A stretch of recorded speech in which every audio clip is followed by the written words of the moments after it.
Alright guys, Scrappy again today. Hope you're doing well and enjoying your day so far. Major updates to the CDL yesterday, confirmation as to exactly when the third major of the season is going to be, why it took a couple of days to confirm it, why we are going to Atlanta in the first place given there's no team there anymore, and what does this mean for the future of the league. Also big rumours, the game Black Ops 7 might come out a little bit early. Some rumours that there's going to be early access. What does this mean? Why would this be the case? But effectively a week today, we could be getting our hands on the new title. Very much into your thoughts in the comments. Hit the like button if you enjoy, subscribe if you're new as always. Plenty to get into today. As always, Havoc was not very happy, understandably maybe. We've talked a lot about Ricochet and all this stuff. The talk was during the beta that they actually did a good job with Ricochet, at least that's what Activision tell us, right? Whether it will actually work properly when the full game comes out, good question. Havoc's not very happy about effectively shadow banning for players that are legitimate, and Havoc has basically said that, look, he's not going to give them any praise until that situation is dealt with. He did not joke, I think he lost a wager to Kismet or something, and Kismet tweeted on his account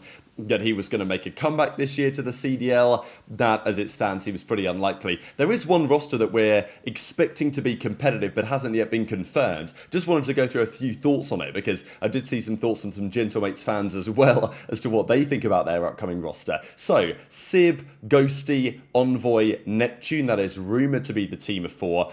We believe that Gentlemates are waiting for their, annual press conference or whatever to do their official meeting minutes and announce what the roster's going to be and possibly announce the rebranding as well of being full Gentlemates, right, and Gorillas disappearing. We'll see if that actually happens. Zuma says, I think they'll be good, but I don't know how they're going to mesh. Clearly, there's a lot of talent on that team. I think that is the key question right now. You know, there was lots of talk about this when the guys on the flank did their analysis on Gentlemates, where they were going to put them in terms of power rankings. This is, their opinion on it. Talented players, complementary styles, paper the roster is solid, could perform well if the chemistry is good. Neptune's an asset, it could go well, but strong personalities. Sib and Dan, not so consistent last year. Obviously it being Sib and Ghosty, right? Ghosty was a bit up and down, but also I think he did his job for that Thieves team relatively well, but it's also understandable the way that things went at the end of the season. They were looking to make some sort of a change, and yeah, Sib was not great last year. I mean, he started out the year drawing 0.7s all over the shop, then it got substantially better, but, it's also not worth understating the talent that Sib is and can be. The risk of self-sabotage exists. You even saw this from some, Gentlemates fan right here. Frankly, Paris Gentlemates, which we think is what they're going to become, has the potential to win a major and more if the stars align. The problem is that it has an even greater potential to implode before that happens. So, look, last year they didn't have a very competitive team, but behind the scenes, things were an absolute mess last year.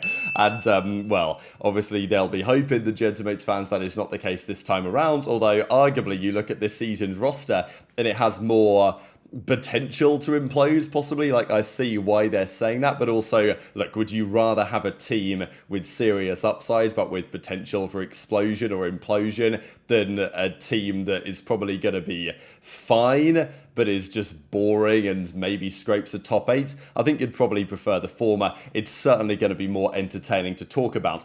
This is the update, though, to the CDL last night. So pretty big developments here, really. This was their roadmap they came up with now a few days ago, and they confirmed Major 1, Dallas, Texas, right at the end of January. Major 2 was confirmed end of March. Of course, that coincides with DreamHack Birmingham in the UK. So DreamHack are running plenty of their big events around the world, of course.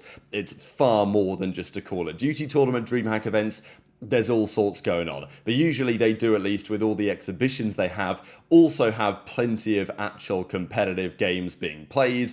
The one in DreamHack, I mean, there was chess there was a bit of Valorant going on. There, of course, was a big IEM Dallas event happening as well. There was the Call of Duty stuff, and there was all sorts of exhibits and all, loads of manner of things going on. That's what DreamHack's like. You can bring your own PC, you can play LANs.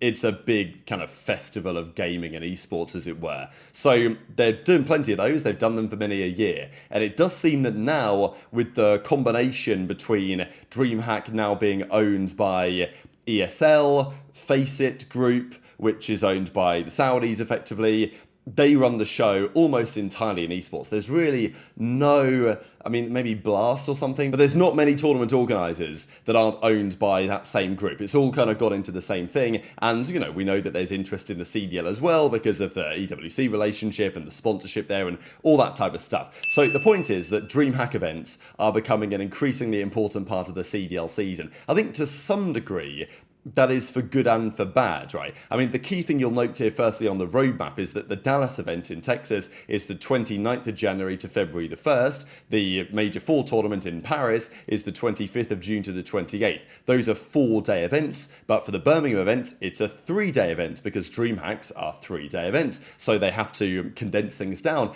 That means that for Birmingham, there's only going to be 10 teams there, right? We know that they're doing the big run of qualifiers before it. Only 10 teams qualify for that tournament, and 2 of them will be eliminated almost immediately in a play-in, then they will start the bracket. Now, the Atlanta events, though, was a big question mark because it was confirmed that Atlanta is going to be a pro-am tournament. There are going to be 16 teams at the Atlanta event, the 12 pro teams, 4 amateur teams.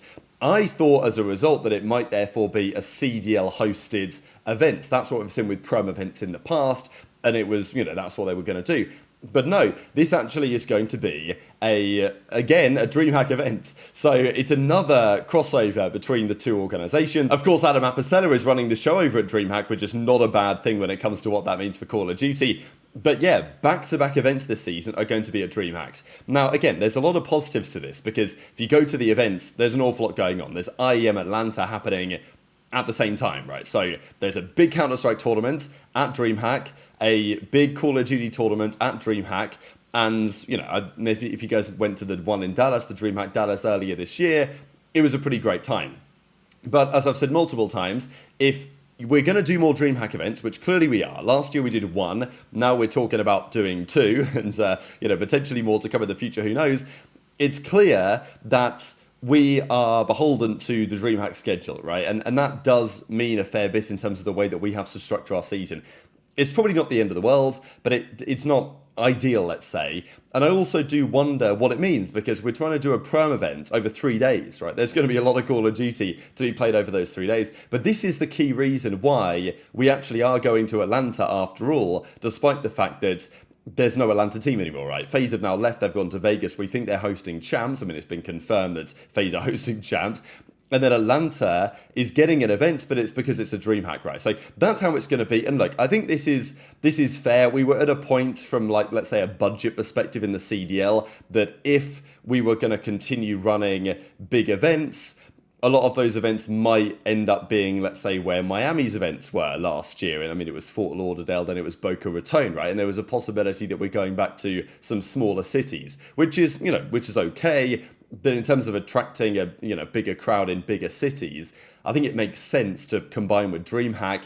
It therefore makes more economic sense to actually do these big events in bigger cities because you can do everything in the same place. There's so much economies of scale. And also there's loads of people attending these events that won't have played or watched Call of Duty at least in some time and then get to go and experience the venue. But you then buy the additional ticket. So anyway, there was loads of drama about the DreamHack Birmingham tickets the other day. I believe they're now on sale as well for DreamHack Atlanta. So if you guys want to go, then yeah, definitely something to think about right about there.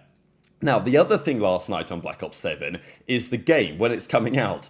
The date is the 14th of November. We did think it could get brought back. I mean, there was some talk that they might end up dropping it on the, 7th instead. It always comes out on a Friday, although maybe not. So yesterday there was an article, and Zuma was looking at this and thinking, is this just like AI generated? But no, if you go onto Forbes.com, which is, not a small publication by any means, Forbes say the following on Black Ops 7. They say this: pre-orders are live now across all platforms, with the Vault Edition offering premium rewards and early access starting the 11th of November. They go on to say a few other things. I think they announced, so you've got the standard cross-gen edition for $70. That's what that gets you. And then you've got your Vault Edition, which is everything in the standard edition, premium additional rewards, early access, early Black Cell access, and then 72-hour early access from the 11th to the 14th of November. So now it's a bit confusing what information is actually out there publicly, what's going on here, just because it's an extra $30, and what else do you get, right? Some premium rewards and not much else. But if you get early access, that actually makes sense maybe for an additional $30. So why is this not being talked about elsewhere? Right? It's very confusing because, hang on a second, you know, people are going on the PlayStation Store, they're seeing when the game is to be coming out, and it's somehow saying, at times it's saying the 14th, somehow it's saying the 11th for other people. And Black Ops 6 events, they're now ending on the 10th. Forbes are saying that the Vault Edition gets 72-hour early access. PSN Countdown showing that the game releasing on the 11th of November.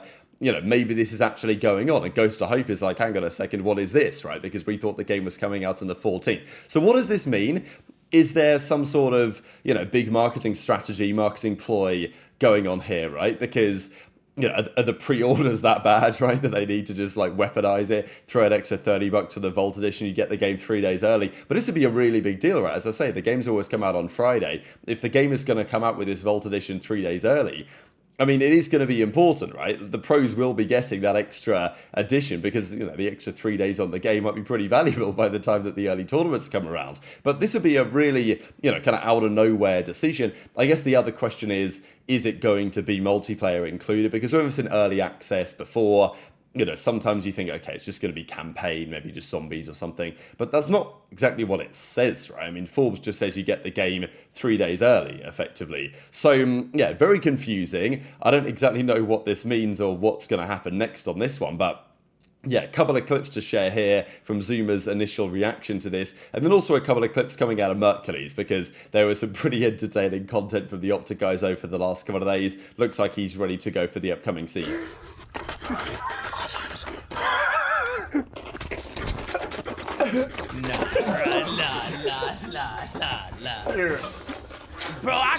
Bro, I can't do this. Suck King. Bro, what are they doing? I'm the Suck King.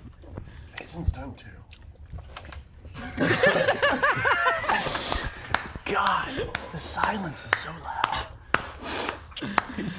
Hey, not Mercules. Not Mercules. Early access. Call of Duty Black Ops 7 arrives a month with innovative co-op campaign and extended multiplayer pre-orders live across all perfumes in early access starting November 11th. Whoa, really? Bro, if there's early access, you know, guys, we'll be on, bro. We'll be. Listen, I haven't heard anything about this shit. I'm gonna be honest. Guys, I haven't heard anything about early access, bro. I just can we even try? How do we know this is just not like a fake screenshot, like fake AI bullshit? You know what I'm saying? Like, what's going on here? So very much enjoyed your thoughts on all this stuff in the comment section below. Again, BO7, I think Traixx have made a lot of correct decisions, but again, it's not like they make all the decisions. Activision, Microsoft, they of course still have an awful lot of control when it comes to making the decisions on all these type of things. But I think in general, the competitive COD scene will be hoping that Black Ops 7 does quite well compared to expectations.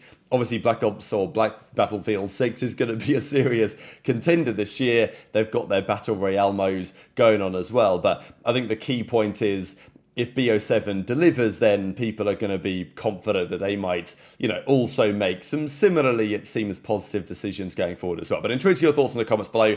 I did mess up when I did this tweet, by the way, because they did go to France again in 2017. Of course, the OpTic won again in Infinite Warfare. But yeah, any excuse to put this clip up when Scum was popping pieces against Splice back in 2016. So very much enjoy your thoughts in the comments below. Hit the like button if you enjoyed. Subscribe if you're new. Take care. And I'll see you next time. What the hell is that? We're bottom three. It's bottom three. Then he lost. We're bottom three.